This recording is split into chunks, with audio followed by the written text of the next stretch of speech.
এক্সট্রেনিয়াস light sources কি বা বাহ্যিক আলোর উৎসগুলি রং মূল্যায়নের ক্ষেত্রে একটি গুরুত্বপূর্ণ বিষয়।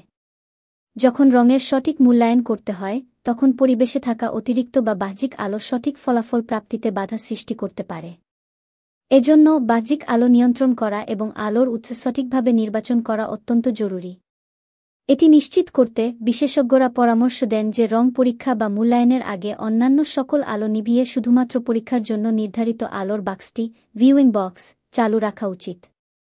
এতে করে চোখ ওই নির্দিষ্ট আলোর উৎসে অভ্যস্ত হতে পারে। এর জন্য কমপক্ষে 2 মিনিট সময় নিতে হবে যাতে চোখ সম্পূর্ণভাবে আলোর সাথে সামঞ্জস্য করতে পারে। এই প্রক্রিয়ার উদ্দেশ্য হল পরিবেশের সব ধরনের আলোকিতকরণ অ্যাম্বিয়েন্ট লাইটিং এর প্রভাব কমিয়ে আনা। যদি রং পরীক্ষা করার সময় বাহ্যিক আলো উপস্থিত থাকে, তাহলে তা রঙের সঠিকতা বা শেড নির্ধারণে প্রভাব ফেলতে পারে। এমনকি সামান্য আলোক পরিবর্তনও রঙের মূল্যায়নকে প্রভাবিত করতে পারে, যা বিশেষত তখন গুরুত্বপূর্ণ হয়ে ওঠে যখন সুনির্দিষ্ট রং নির্ধারণ করা প্রয়োজন, যেমন প্রোডাক্ট ডিজাইন, প্রিন্টিং এবং টেক্সটাইল ইন্ডাস্ট্রিতে।